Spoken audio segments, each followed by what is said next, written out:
The Big Fella Weight Loss Podcast is the place for real, open and honest talk about weight loss and GLP-1 medication. Subscribe now and don't miss an episode.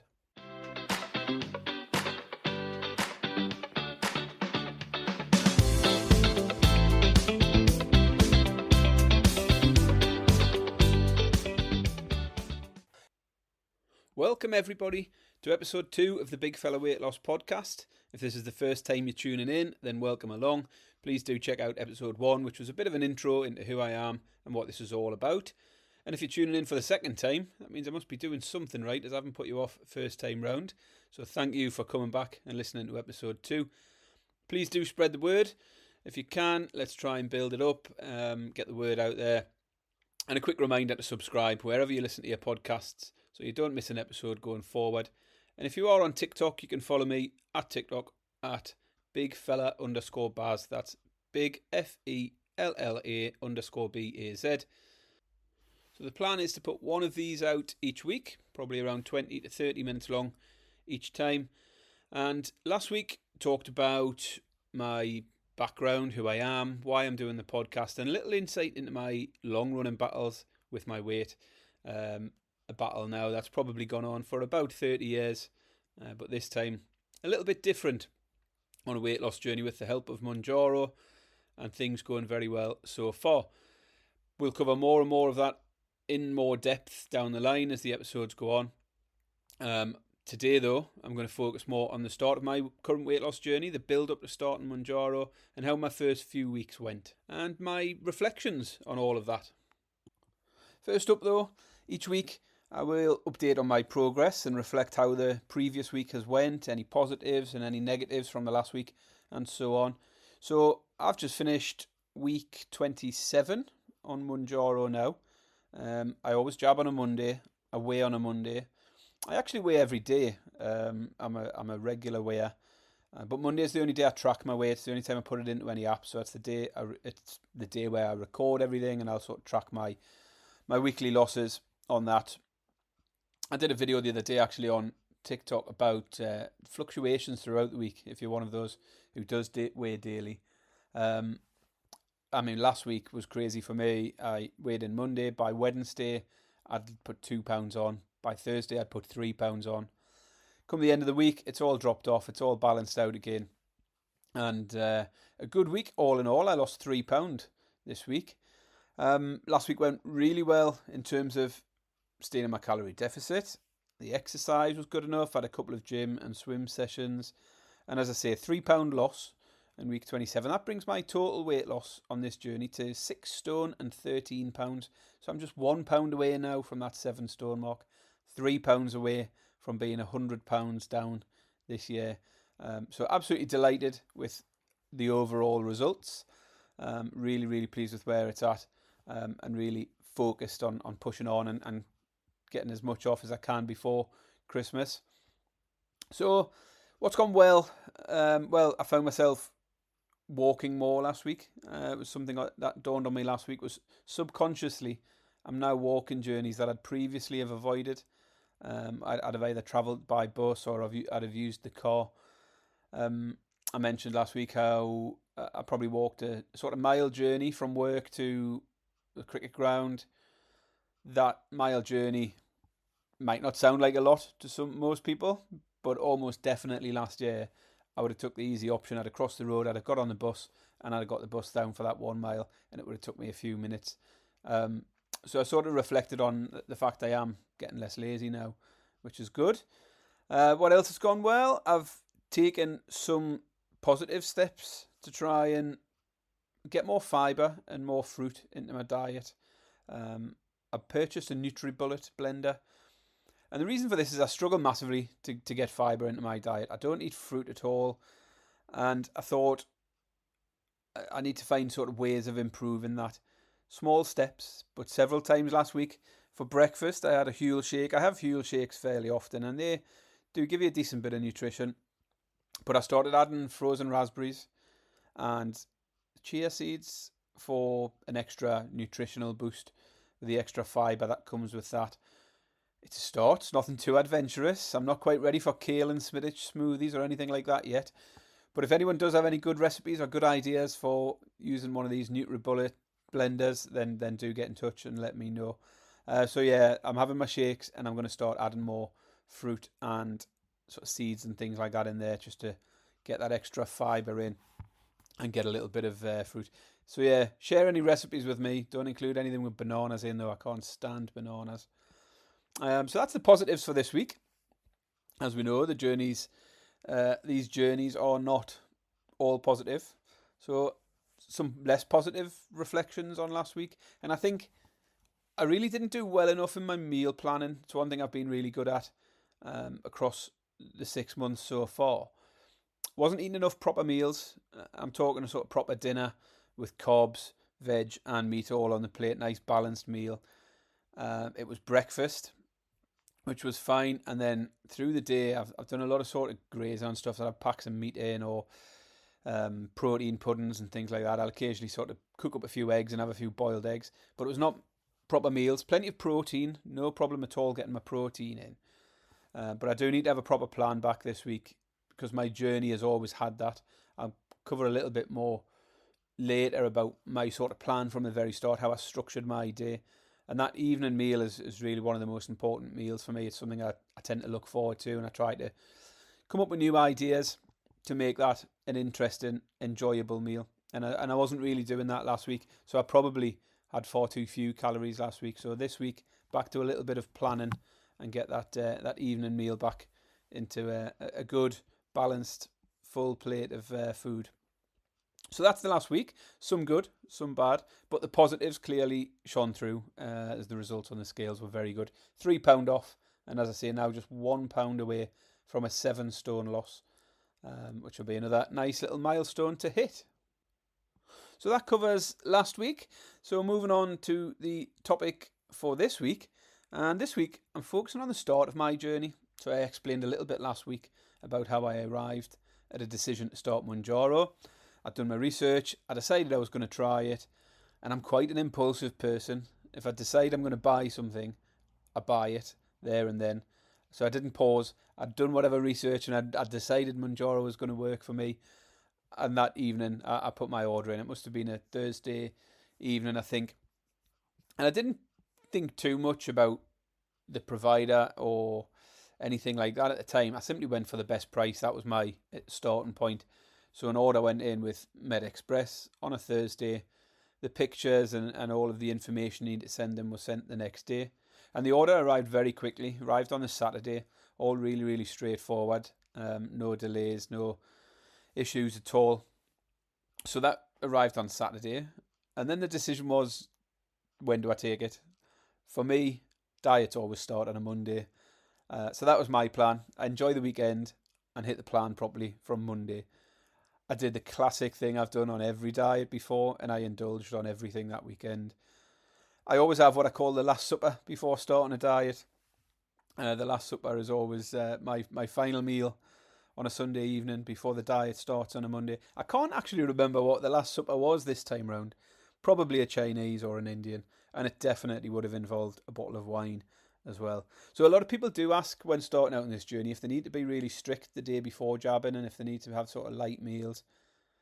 It might benefit you. I can guarantee my day before wasn't light at all, and I don't think it affected me negatively, other than the extra few pounds I would have put on, obviously. So yeah, I didn't eat healthy the day before starting, and as I say, no real effects. In terms of my planning leading up to my first jab, I had a good thing about what diet I would be following, and I kept it really simple.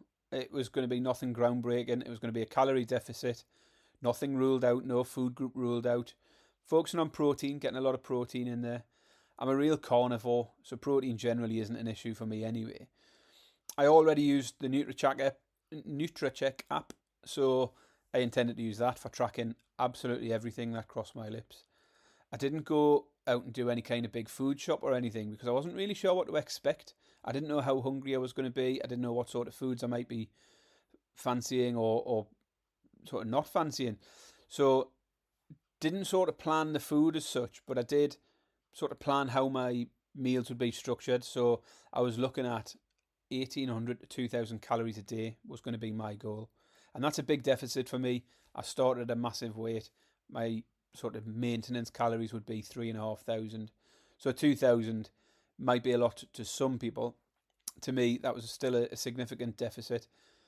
My plan would be around 400 to 500 calories for breakfast, 500 to 600 calories for lunch, and that would leave me a nice 800 to 1,000 for my evening meal. So aiming for around 1,800 to 2,000. There's a little bit of flexibility in there. Some mornings I would have had less and I might have had more for lunch. And then always sort of finishing off that day with a big sort of substantial meal. The other sort of planning I did, I made sure I had things like heartburn tablets, paracetamol, Pepto-Bismol, all of those sort of things, just in case any side effects did hit me quickly in the first few days.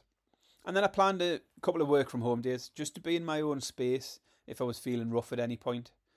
I bought in some meal replacement shakes. I've mentioned I use Huel shakes. I got them in because I felt these would be a good option. If my appetite was really low and I couldn't eat foods, then that would ensure I was getting some good nutrition in easily enough. So Huel shakes have been a bit of a regular throughout my journey so far. So then Monday came round, I'd read all the leaflets, I'd looked at a few videos about how to do the jabs, and then I set up and I was ready to go. I'd primed my needle, the dose was ready. Started on the bottom dose, 2.5 milligrams, which is where everyone should be starting for the first time. And then I must have stared at the needle for about 20 minutes with this ridiculous fear of this tiny little needle that was in front of me, 4 millimeters long, the needle is. And I had a few false starts where I moved the needle just close to my belly and then I stopped and I couldn't bring myself to do it. I considered getting my other half to jab me so I could just forget about it and somebody else could do it. But in the end, I did get on with it. I put the needle in, injected it, and it was so easy, so straightforward. Didn't feel a thing. I sat there thinking how ridiculous my sort of anxiety around that needle had been for the 20 minutes preceding. But anyway, we got it done and never had a problem since. Once you get that first needle, if anyone's got the fear of needles, I think once you've done it once, you realise there's absolutely nothing to worry about at all. So then I'd read a lot on forums about Mounjaro and other people's journeys, and having read all of that stuff, all you read about on there is the side effects. There's a lot of talk about side effects. So I sat waiting for the heartburn, the sulphur burp, the nausea, the fatigue, the headaches, but nothing. And the Monday went fairly uneventful for me. I felt no different really. It was just like the start of any other diet. I ate well, I drank lots of water, and I got to the end of the day feeling no different to how I'd done the day before. So no massive changes. And to be honest, the first week was like that throughout, really. It was a little underwhelming because you do find, or I found that I took this expecting to suddenly feel lots of different changes in my body, and it didn't really happen. I did start to realise I was getting fuller quicker, and I was staying fuller for longer. So the gaps between meals were lengthening, and there was a subtle change there, whilst still feeling very much the same generally in myself. As for the food noise, I still thought about food a lot at this stage early on, but I think that was more me just planning ahead and making sure I had that good plan in place and I knew what I was having for my next meal or knew what I was having later in the day. So I was still thinking about food quite a bit, but I think more in a sense of planning rather than craving something to eat right away. That said, when I was busy, I found I could really switch off from food for long periods. If I was in the office, I would go in the office at 8 o'clock in the morning. If I had a busy day, it could be 2 o'clock before I realised I hadn't had any lunch. And then, I would sort of think about what I was going to do about that then. Ordinarily, I go into work at 8 o'clock and by 10:30, 11 o'clock, I'm starving, I'm wanting food, and I'm getting food. So there was changes there, but they were sort of subtle, and I had to sort of think about it a bit more before I realised things had changed. There were certainly days where I could have skipped meals easily. I did try to stick to my 3 meals a day plan. I certainly never felt the need to snack in between. So the 3 meals worked well for me.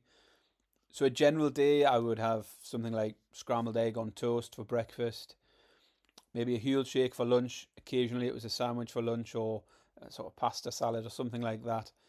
And then a good, balanced, healthy meal for dinner. As I mentioned before, sort of good amount of protein, carbs, vegetables was the plan for my evening meal. So as I said, I really focused on that evening meal being a good, enjoyable meal. So the earlier part of the day was much more about getting the food in, getting some nutrition in, and the evening meal was going to be something I would look forward to every day and come up with different ideas of what that meal would be. And this worked really well, particularly in the first week. The results were fantastic. 14 pounds I lost in week 1, so a full stone. Now I know half of that would have been clearing out the takeaway from the night before. I know a lot of that would have been water weight.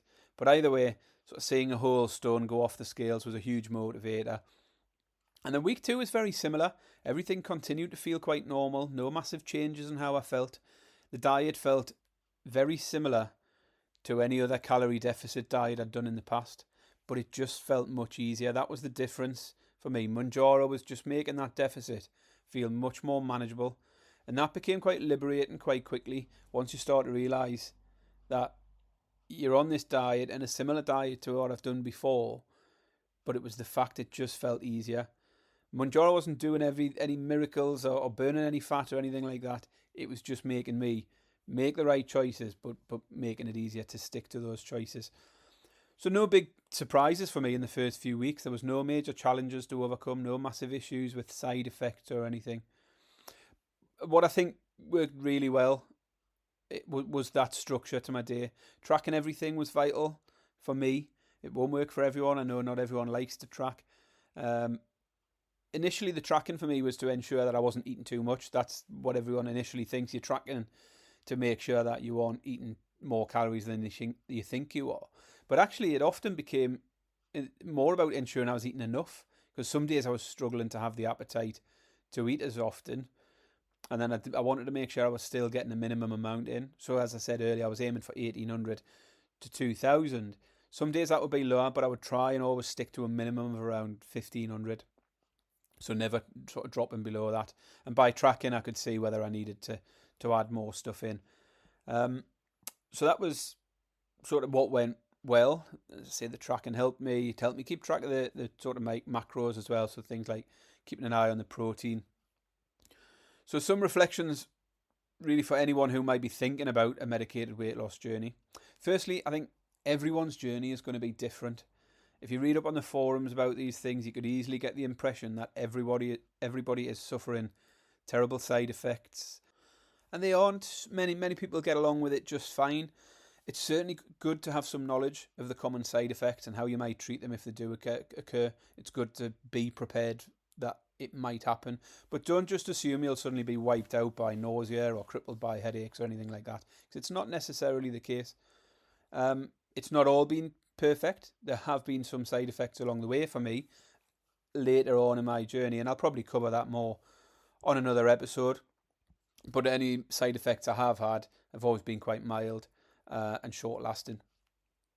So I had a bit of a think about what I'd say to someone about to start a Mounjaro journey or any other medicated weight loss journey. As we know, a lot of people are switching over to Wegovy or starting Wegovy now. Same sort of ideas and principles go with that. And I think the main thing is, it's not a miracle cure for weight loss. You have to put some effort in.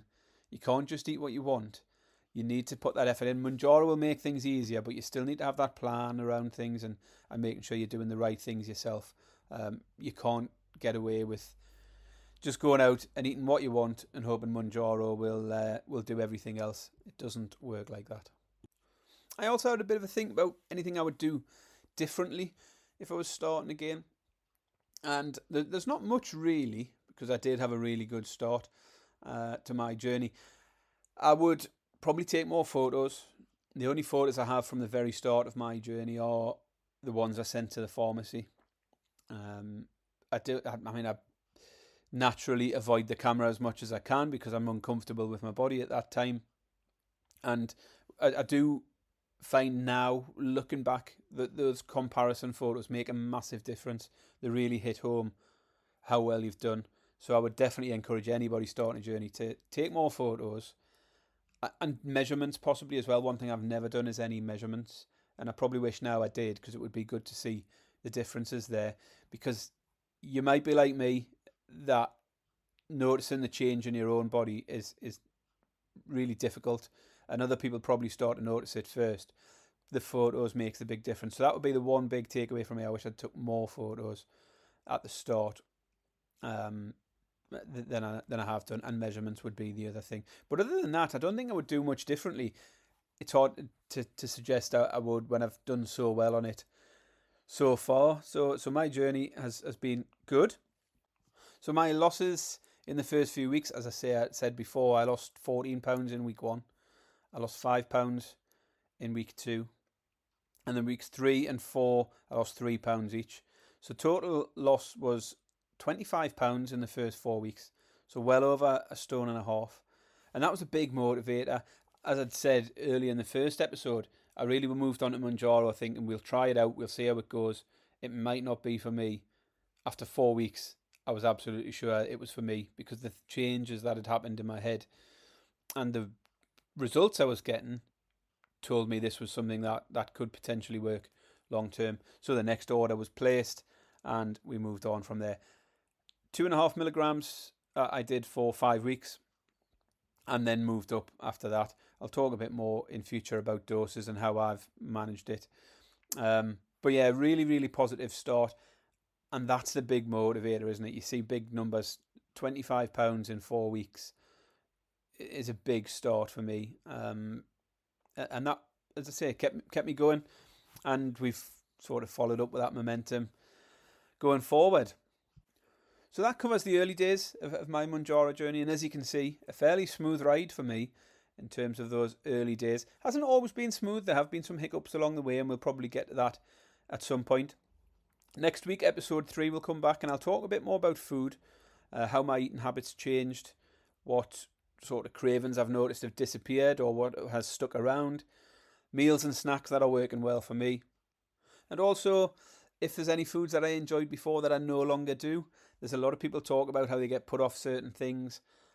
I'll talk a little bit more about my experience with that next week as well. So hopefully, if you've made it this far, thank you once again for tuning in. Hopefully you'll be interested in coming back and listening to episode 3. Do subscribe if you haven't already. It lets me know that people are interested in coming back, and it makes sure you don't miss an episode. Spread the word if you've got anyone who you think might be interested. And if you've got any questions at all, get in touch with me via social media. All the links are in my profile. But once again, really grateful for anyone who has tuned in so far. Come back next week for episode 3. But for now, thank you very much for tuning in. Have a good week, everyone. Cheers.